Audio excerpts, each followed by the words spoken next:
Well, hello there and welcome to another advanced listening practice lesson. You can see I am topless and I am actually bottomless, so I'm not going to show you that though. So it is I, Drew Badger, the co-founder of EnglishAnyone.com and the world's #1 English fluency guide. And it's kind of hard to see, I couldn't really get a great angle on this, but I'm in one of my favorite places in Japan. This is a hot spring bath, so natural lovely water coming up here. I'll get a little bit of video so you can see what the actual place I'm in looks like. But anyway, this is me, and this is my first topless video, so I hope you're enjoying it. But for this advanced listening practice lesson, like always, I'm going to be speaking a bit more quickly, so hopefully you catch everything I'm saying. If you're new to the channel, I highly recommend you go back and watch the previous videos in the series, or at least the other videos on the channel, so that way you can get a better appreciation for how I speak. Otherwise, this may be a little bit too quick for you. Anyway, let's get into the lesson, because it's getting a little bit hot in here, so I do like to relax in the bath, but I want to get this show on the road. This is a really great native natural English phrase you can learn, or you can use. To get something on the road means to make it hurry and to speed it up and actually get it started. So anyway, let's begin. Well, this is actually, I've been a little bit kind of late on getting the new lesson set out, or the new lesson in this series. You know, my mom is in town right now, so we actually happen to be on vacation, kind of going to a little bit of a hot spring resort, kind of a hotel. This is a traditional Japanese inn called a ryokan. And so this is one of my favorite places. This is actually why I came to Japan. I wanted to learn more about gardening and to learn about the culture out here.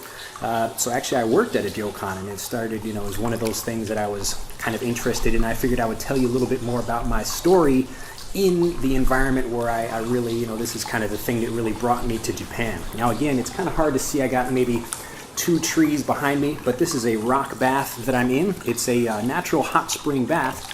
But the facility I'm in, it's actually something that's man-made. So there are quite a few places that you can go to where you can get an experience of something natural. You can actually go outside in a typical hot spring bath. You can get inside mud and that kind of thing, or sand. So I love that about Japan. There's a lot of volcanic activity, so volcanoes and things that produce a lot of great warm water, like what I've got right here. So anyway, I just figured I would tell you, this is kind of why I came to Japan, and this is one of the things I really like to impress upon you as you're learning English. So whenever I'm talking to my personal learners about how to get fluent, I always talk to them about how you can be thinking about the final product first, such that you can work backwards from that, and that's how you can really get fluent. So whatever that thing happens to be, that part of the culture, that language becomes the bridge to that thing. So in my case, the reason I came to Japan and wanted to study Japanese gardening, it's just something I've been interested for a really long time, so I decided to come out and I really wanted to learn it in Japan from a real Japanese teacher, and that's how the person I found to help me accomplish that.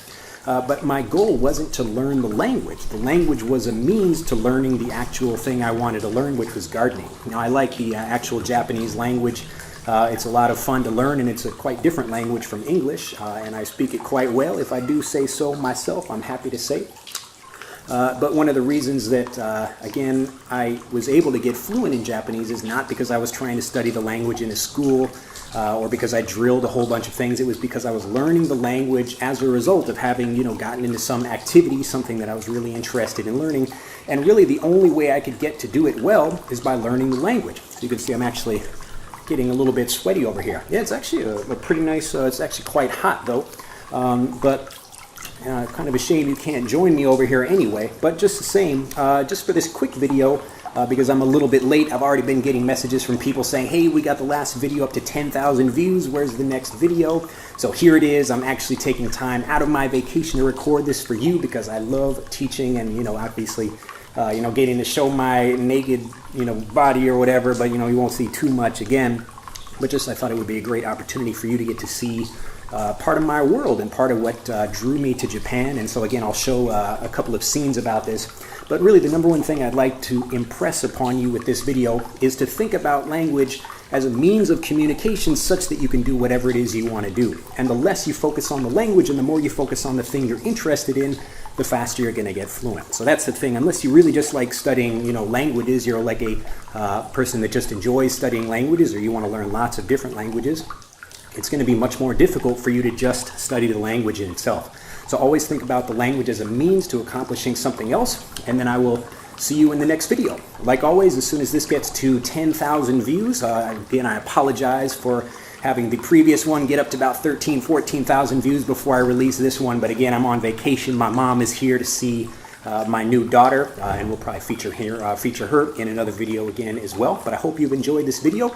If you're new to the channel, please subscribe, like this video, and if you have any questions or you want to talk about the other things you're interested in, the reasons why you're learning English, not because of the language, but the reason that you're going to use the language, or the place you'll use the language, or whatever your real goal for learning the language is, especially if you're not, again, just somebody that enjoys learning languages. Well, I'm going to turn it off now, and I look forward to seeing you in the next video. Again, as soon as this gets to 10,000 views, I'll release the next one, hopefully right after that. Again, I apologize if I was a little bit late for that, but that's life. Anyway, so again, be sure to like the channel and subscribe to the channel. And if you'd like to learn more about how you can get fluent and actually be doing things in English, I highly recommend you check out Master English Conversation. You can click on the link in this video or in the description below this video if you'd like to learn more about that. That's actually how we take people, in kind of situations like this. We get people talking about how we can use the language and in situations where we use the language in real life, that kind of thing, as opposed to sitting in a classroom and trying to teach you, rules and things like that. So if you're interested in that, do click on the video in the description below this video or in this video, and I will see you next time. Bye-bye.